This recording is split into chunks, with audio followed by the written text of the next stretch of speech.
दोस्तों नमस्कार। आज हम एक बहुत अच्छे टॉपिक पॉपुलेशन, जिसको मुख्यतः हिंदी में जनसंख्या कहते हैं, उसके ऊपर अध्ययन करेंगे।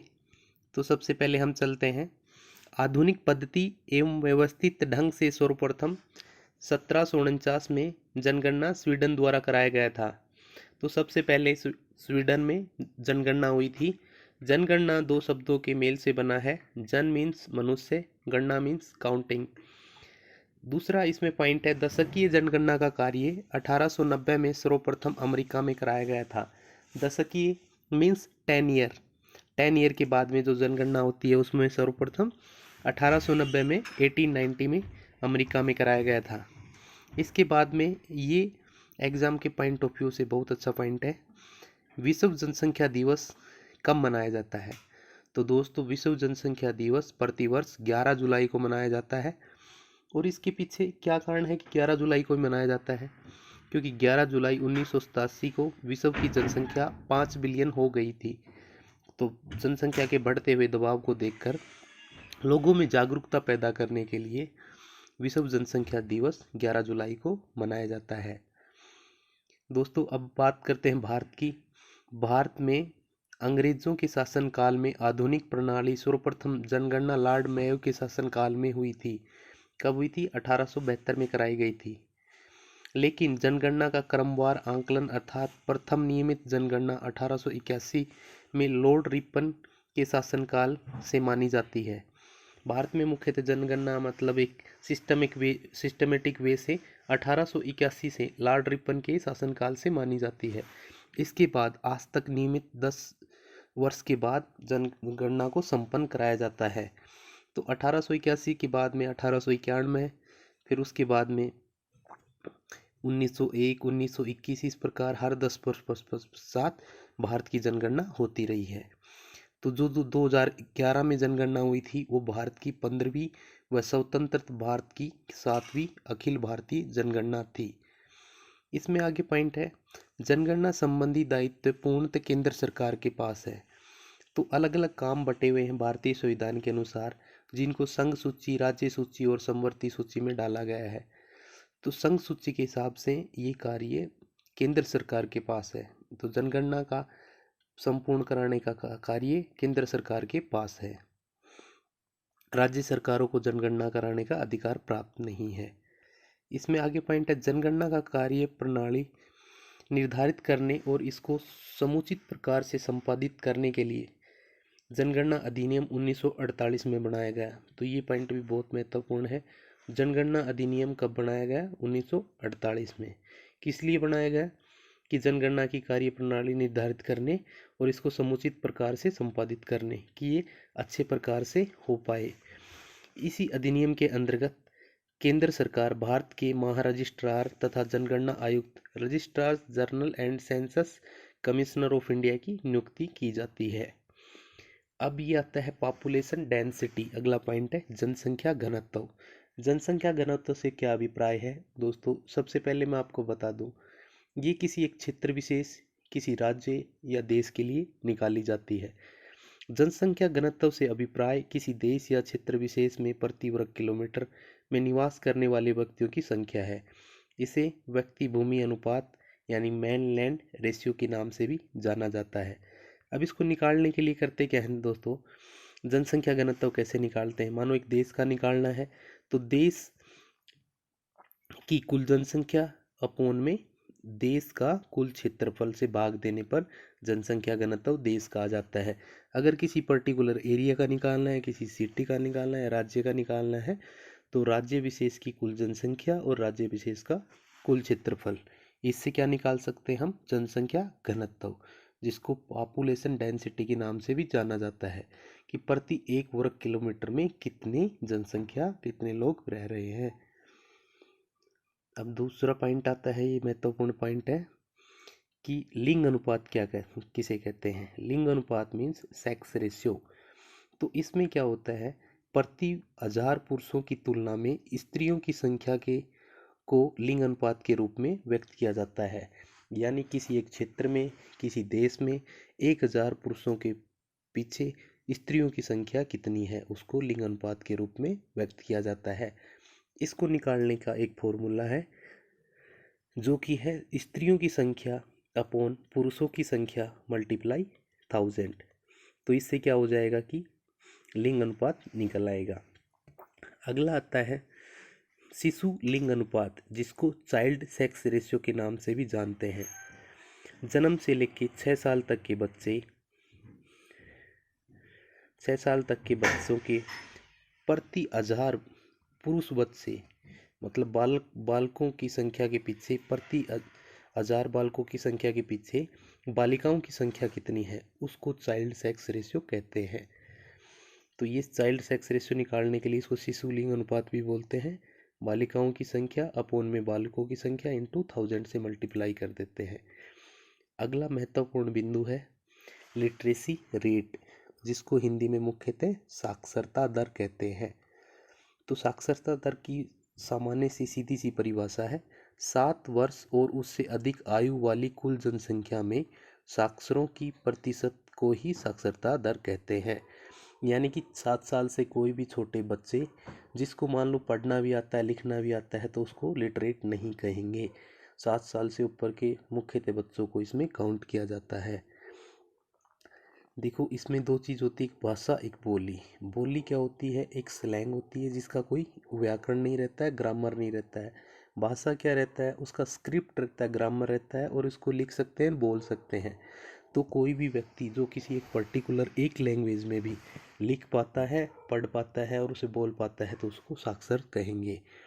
अब इसमें कहा है 7 वर्ष और उससे अधिक आयु का जो व्यक्ति किसी भाषा को समझ सकता हो और उसे लिख तथा पढ़ सकता हो साक्षर कहलाएगा। अब इसमें महत्वपूर्ण बिंदु दिया है कोई व्यक्ति जो न तो पढ़ सकता है और न ही लिख सकता है अथवा किसी भाषा को पढ़ सकता है किंतु लिख नहीं सकता, इलिटरेट कहलाएगा। 6 वर्ष या उससे कम आयु के सभी बच्चे, वो चाहे वे स्कूल भी जाते हों और कुछ लिखना पढ़ना भी सीख गए हों, इलिटरेट निरक्षर कहलाएंगे। अब बात आती है आगे शहर। शहर की परिभाषा 1 लाख और उससे अधिक जनसंख्या वाले नगरों को शहर कहा जाता है। जनगणना 2011 के अनुसार ऐसे सभी स्थान जहां नगर पालिका, म्यूनिसिपैलिटी, नगर निगम कॉरपोरेशन, छावनी बोर्ड, कंटोनमेंट बोर्ड या अधिसूचित नगर क्षेत्र समिति, नोटिफाइड टाउन एरिया आदि शामिल हों, नगरीय क्षेत्र के अंतर्गत आते हैं। इसमें एक महत्वपूर्ण बिंदु और है जो निम्नलिखित सभी शर्तों को पूरा करते हों, जिसकी न्यूनतम जनसंख्या ये जिनमें भी जिसका जैसे कंटोनमेंट बोर्ड है, म्यूनिसिपैलिटी है, कॉरपोरेशन है, न्यूनतम जनसंख्या 5000 हो, कार्यशील पुरुषों का न्यूनतम 75% गैर कृषि कार्यों में संलग्न हो, जनसंख्या घनत्व कम से कम 400 व्यक्ति प्रति वर्ग किलोमीटर हो। अगर तीनों बातों को पूरा करता है तो उसको शहर कहा जाएगा। कुल जनसंख्या की तुलना में अगला आता है work participation rate. Work participation rate क्या होता है दोस्तों, नॉर्मली जब बच्चे छोटे रहते हैं तो उनको मुख्यतः 15 साल तक उनको लिटरेसी दी जाती है, उनको पढ़ाया जाता है तो वो किसी भी प्रकार से देश के लिए घर के लिए प्रोडक्टिव नहीं रहते हैं, क्योंकि वो कुछ भी उनका योगदान नहीं रहता है, अपितु उनके ऊपर खर्च ही किया जाता है उनकी शिक्षा पे, स्वास्थ्य पे। तो 15 से लेकर कहीं कहीं पर 60 साल है, कहीं पर 65 साल है, इसके बीच की आयु के लोगों को वर्क पार्टिसिपेशन रेट कहा जाता है।